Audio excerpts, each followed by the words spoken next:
वालेकुम वरहमतुल्लाहि वबरकातुहू।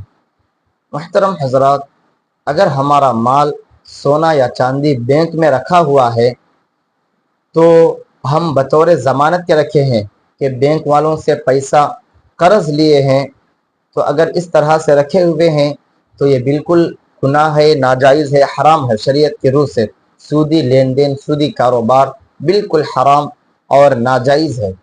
लेना भी दुरुस्त नहीं है और देना भी दुरुस्त नहीं है।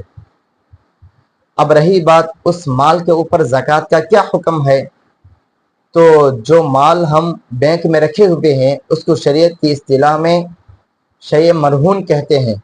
अब रखने वाला उसको राहिन और जिसके पास यानी बैंक में रखा हुआ है उसको मुर्तहिन कहते हैं।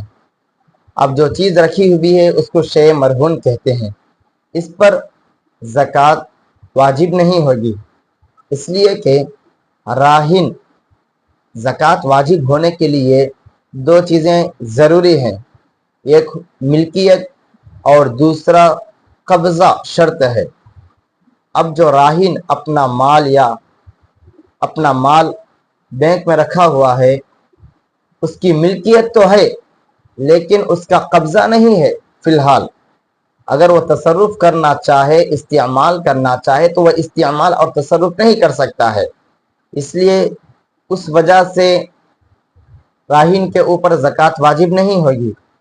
और मुर्तहिन जिसके पास रखा हुआ है उसके पास कब्ज़ा तो है लेकिन उसकी मिल्कियत नहीं है, इसलिए मुर्तहिन के ऊपर भी ज़कात वाजिब नहीं होगी।